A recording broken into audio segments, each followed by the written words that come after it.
नमस्कार, मी अक्षरा पाटील.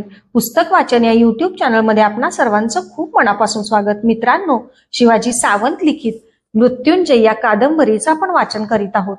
मृत्युंजय कादंबरीचे महत्वाचे 2 कर्ण आणि कुंती हे टप्पे पूर्ण करून तिसऱ्या कर्ण या टप्प्याला आपण सुरुवात करत आहोत. तत्पूर्वी चॅनलवर जर आपण पहिल्यांदाच असाल तर चॅनलला नक्की सबस्क्राईब करा. त्याचबरोबर व्हिडिओ आपल्या मित्रमैत्रिणींना, नातेवाईकांना जरूर शेअर करा आणि कमेंट लिहायला अजिबात विसरू नका. कर्ण 3. आखाड्याच्या रात्री मला सत्यसेन गंगेच्या काठावर भेटला होता.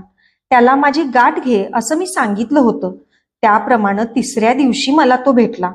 मी त्याची दुर्योधनाजवळ थोडी वाखाणणी केली. त्याला आपल्या सैन्यात कुठंतरी ठेवावं असं म्हणताच दुर्योधनानं त्याला लागलीच आपल्या राजरथाचा सारथी म्हणून नेमूनही घेतलं. सत्यसेनाच्या व्यवसायाचा प्रश्न मिटला.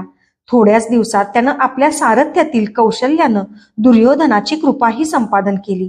मी, बाबा आणि शोन युद्धशाळा सोडून राजवाड्यावर राहू लागलो, कारण मी आता अंगराज झालो होतो. माझ्यासाठी स्वतंत्र राजवस्तू होती, दासदासी होत्या आणि सगळ्यात महत्वाचा होता तो माझ्यावरील दुर्योधनाचा आग्रही लोभ. त्याच्या सर्व बंधूंचंही माझ्यावर प्रेम होतं. जरी मी राजवाड्यावर आलो होतो तरीही नेहमीप्रमाणे रोज पहाटे गंगेवर जात होतो. तेथून भर 2 प्रहरी परतत होतो. जाताना 2 चषक गाईचं दूध पिऊन जाई. गंगेवर जाऊन सूर्यपूजा करणं हा माझा रोजचा नियम होता. सूर्यदेवांना गंगाजलाचं अर्घ्य दिल्याशिवाय माझा दिवस सार्थकी लागत नव्हता. असाच मी एकदा गंगेवर गेलो होतो. स्नान आटोपून नेहमीप्रमाणे अर्घ्यासाठी ओंजळभर पाणी मी घेतलं. माझ्यापासून 20-25 पावलावरच उजव्या बाजूला गंगेचा घाट होता.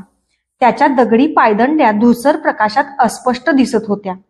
माझ्या ओंजळीतील पाणी थेंबा थेंबांनी परत गंगेच्या पात्रात समंत्र एकरूप होत होतं. रिक्त झालेली ओंजळ मी परत भरून घेत होतो. माझ्या गुरुला मी ती श्रद्धेनं अर्पण करत होतो. आजपर्यंत मी अशा किती भाव ओंजळी अर्पण केल्या होत्या त्याची गणती नव्हती. गेली कित्येक वर्ष मी हे श्रद्धेनं करीत आलो आहे. जीवनाच्या अंतापर्यंत मी ते तसंच करणार आहे. श्रद्धा म्हणजे काटेरी जीवनावरची हिरवळ. माझी ही गुरुवरची श्रद्धा मी प्राणपणानं जपली होती आणि शेवटपर्यंत मी ती जपणार आहे. सगळ्या हस्तिनापुराला आता ते चांगलं माहीत झालं होतं. सकाळच्या 3 प्रहरी कर्ण कुठं आहे असता हस्तिनापुरात कुणालाही प्रश्न विचारला असता तर प्रत्येकानं निर्धास्तपणे उत्तर दिलं असतं, गंगेच्या काठावर. नित्यासारखा मी त्या दिवशीही एका ओंजळीनं माझ्या श्रद्धेचा घट भरत होतो. पूर्व दिशा नुकतीच कुठं उजळू लागली होती. क्षणात निळ्या साम्राज्याचा सोनेरी सम्राट आपल्या रथाचे किरणरूपी हजारो घोडे उधळीत पूर्व क्षितिजावर हसत उभा होता. पशुपक्ष्यांनी मंजूळ आवाज काढून त्याचं स्वागत केलं. गंगेच्या पैल तीरावरची हिरव्यागार लुसलुशीत गवताची असंख्य पाती अंग झटकून तरारली. त्यावरचे हिरवे हिरवे टोळ आपली गवताची मऊ शय्या सोडून पटापट इकडं तिकडं उडू बागडू लागले. तृणपात्यावरचे दवबिंदू रुपेरी चंदेरी रंगात चमकू लागले. पुरणातील गायींची गोंडस वासरं पुष्टमाना वाकड्या तिकड्या करून बागडू लागली. पक्ष्यांनी पंख झटकून किलबिलीत चाऱ्यासाठी घरटी सोडली. काही कारंडव पक्षी फडफडत मध्येच गंगेच्या पाण्यावर झेपावू लागले. पंख पाण्यात भिजताच परत वर झेपावून आकाशात भरारी घेऊ लागले. मंदिराचे डौलदार कळस सोनेरी रंगात उजळून निघाले. गंगेच्या असंख्य लहरी सोनेरी वस्त्र पांघरून चमचमत एकमेकींशी नृत्यगीत गुणगुणत फेर धरून नाचू लागल्या. सगळं चराचर कसं चैतन्यानं कुंदू लागलं. जगाला उजळणारा तो अक्षय महादीप माझ्या कानातील कुंडलांना गोंजारू लागला. माझ्याशी एका अबोध भाषेत बोलू लागला. डोळे सताड उघडे ठेवून एकटक पाहत मी ते तेज घटाघटा पिऊ लागलो. माझ्या मनाची ही तेजाचा रस डोळ्यांनी पिण्याची इच्छा कधी तृप्त का होऊ नये तेच मला कळत नसे. कधी कधी तर ते तेज मी अखंड दिवसभर डोळ्यांनी प्राशन केलं होतं, तरीही मी अजून अतृप्तच होतो. माझ्या मनाला तेजाची लागलेली ही तृष्णा कसल्या प्रकारची असावी हे माझं मलाच कळलं नव्हतं. कदाचित जीवनाच्या अंतापर्यंत ते मला कधी कळलंही नसतं. नेहमीच्या त्या सूर्यदेवाकडे पाहण्याच्या सवयीनं माझ्या डोळ्यांच्या बाहुल्या मात्र मोठ्या झाल्या होत्या. अश्वत्थामा तर नेहमीच मला म्हणत होता, कर्णा, तुझ्या निळ्या डोळ्यात चमचमणाऱ्या सोनेरी रुपेरी बाहुल्या म्हणजे निळ्या आकाशात प्रकाशमान होणारे सूर्यचंद्रच वाटतात. असं माझं हे सूर्य आराधनेचं व्रत नित्य चालू होतं. देहाचं भान हरपून जाई, मन हलकं होई. त्या दिवशीही माझी अशीच अवस्था होत होती. पण एकाएकी घाटाच्या दिशेनं आलेली एक आर्त किंकाळी माझ्या कानात बाणासारखी घुसली. कुणीतरी वाचवा वाचवा म्हणून जीवाच्या आकांतानं ओरडलं. मी झटकन मान वळवून घाटाकडे पाहिलं. सगळा भव्य घाट निर्मनुष्य होता. एक मातीचा घडा मात्र उपडा होऊन गंगेच्या पाण्यावरून हिंदकळत दूर चालला होता. रुपेरी सोनेरी लाटात एक कर्दळीच्या दंडासारखा नितळ हात पाण्याच्या पृष्ठभागावर वळवळत होता. कंकणं चमकत होती. मधूनच तो हात झटकन पाण्याखाली अदृश्य होई.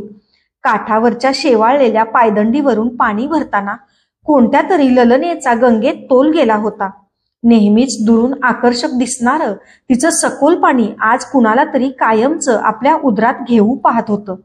त्या हाताच्या पाण्याबाहेर होणाऱ्या चळवळीत मदतीची आर्त हाक होती. मी अंगावरचं अधैर्य सावरलं आणि घाटाच्या दिशेनं धावू लागलो. घाटावर येताच माझं शरीर मी सरळ गंगेच्या पात्रात झोकून दिलं. बराच वेळ पाण्याच्या आत मी डोळे उघडून पोहत होतो. कुंडलांना काही धाडशी लहान लहान मासे व्यर्थ लुचत होते. थोड्या वेळातच पाण्याखाली खोल बुडत जाणारी एक मानवी आकृती दिसली. जवळ जाताच त्या आकृतीनं मला कडकडून मिठी मारली. मृत्यूच्या दारात जीव किती असहाय्य असतो. तो जात गोत समाज धर्म प्रतिष्ठा लिंगभेद काही पाहत नसतो. तो पाहतो केवळ स्वतःचं अस्तित्व. ती एक स्त्री होती, तरीही तिनं मला कवटाळलं होतं. मृत्यूच्या द्वारात घोटाळणाऱ्या एका जीवाची दुसऱ्या एका जीवनाला एका पदरात घे म्हणून मारलेली होती ती मिठी. ती मिठी मलाही गंगेच्या तळाशी नेऊ शकली असती. म्हणून प्रथम मी स्वतःला सोडवून घेतलं आणि तिच्या मुक्त केसांच्या मिळतील तेवढ्या बटा मुठीत घट्ट पकडून काठाच्या दिशेनं सरासर पाणी कापू लागलो. त्या तशा अवस्थेतही एक विचार माझ्या मनात चमकून गेला. माझी गुरुपूजा अर्धवटच राहिली होती. पाणी कापता कापता गंगेतूनच सूर्यदेवांकडे पाहत मी पुटपुटलो, गुरुदेव, क्षमा करा. कधी कधी नियमाला अपवाद निर्माण होतो. ती स्त्री केसांबरोबर ओढली जात होती. मी काठावर आलो. त्या मूर्छित स्त्रीला कसं तरी पाण्याबाहेर काढलं. तिचा चेहरा पाहताच मात्र मी आश्चर्यानं स्तब्धच झालो. क्षणभर काहीच सुचेना. ती वृषाली होती, सत्यसेनाची बहीण. डोळ्यांपुढं क्षणात प्रयागचा संगम उभा राहिला. तिच्या घड्यातलं पाणी माझ्या वस्त्रावर पडून माझी वस्त्र भिजली होती. म्हणून त्यावेळी ती किती लाजली होती. केवळ एकदाच तिनं माझ्याकडे पाहिलं होतं. त्यानंतर तिनं जी धरतीला दृष्टी खेळवली होती ती काही पुन्हा वर उचलली नव्हती. पायांच्या नखानं भूमी उकरून उकरून तिनं खड्डा तयार केला होता. त्यावेळची वृषाली म्हणजे वाऱ्याला लाजून पानाआड आपलं मुख लपविणारी एक लाजाळू कळी होती. तर आताची वृषाली म्हणजे एखाद्या डहाळीवर विसावलेलं उमललेलं पुष्प होतं. दवाच्या बिंदूंनी प्राजक्ताचं झाड चिंब नहावं तशी ती दिसत होती. तिच्या चर्येवर कसलेही भाव नव्हते. झोपी गेलेल्या अर्भकासारखी तिची मुद्रा शांत होती, निरागस होती. गंगेच्या पात्रातून चुकून मी एखादी अरागस जलकन्या बाहेर काढली की काय असं मला वाटलं होतं. ज्या हातांनी अर्घ्य देत होतो त्याच हातांवर तिचा अचल देह घेऊन पूर्वेकडे पाहत होतो. मी क्षणभर उभा राहिलो. एक चमत्कारिक विचार माझ्या मनात डोकावून गेला. वाटलं की असाच रमणीय सूर्योदय असावा. वृषाली माझ्या बाहूत असावी. मीही भिजलेला आणि तीही भिजलेली. काळाची गतीच थांबावी. गंगेच्या चंचल अस्थिर पाण्यात आम्हा दोघांचं प्रतिबिंब असंच हिंदकळत राहावं. कारंडव पक्ष्यांनी अशीच मधुर गाणी गावीत. पण क्षणातच मी तो विचार अंगावरची पाल झटकतात तसा झटकन झटकून टाकला. मला माझी तीव्र खंत वाटली. कितीही झालं तरी ती एक परस्त्री होती. तिचा अचल देह मी एका प्रशस्त पायदंडीवर अलगद ठेवला. तिच्या अंगावरून निथळणारं पाणी पायदंडीवरून ओघळत परत गंगेत मिसळू लागलं. काय सांगणार होतं ते तिला? अर्धा घटका ती शुद्धीवर आलीच नाही. किती किती निरागस दिसत होती ती. भिजलेलं वस्त्र तिच्या अंगाला जागजागी चिकटलं होतं. पाण्याचे चुकार मुकार बिंदू तिच्या गोल गोऱ्या मुखकमलावर ठिकठिकाणी थबकून चमकत होते. त्यांच्यावर पडणारे सूर्यकिरण परावर्तित होऊन तिच्या गालांवर विखुरले होते. तिची त्यावेळची देहलता म्हणजे गंगेचं एक ऐटदार चंदेरी वळणच वाटलं मला. काठावर ठेवलेल्या कोरड्या उत्तरीयाची मला आठवण झाली. ते आणण्यासाठी मी लगबगीनं उत्तरीयाजवळ आलो. ते घेऊन तसाच माघारी वळतो तो तिचा श्वास मंद मंद चालू होता. घाटावर तर कोणीच नव्हतं. उत्तरीयानं मी तिच्या मुखावरचे जलबिंदू हाताचा स्पर्शही जाणवणार नाही असे टिपले. तिनं आपली मान थोडीशी चाळवली आणि हळुवारपणे डोळे उघडले. प्रथम तिला आपण कुठं आहोत, मी कोण आहे, काहीच कळलं नाही.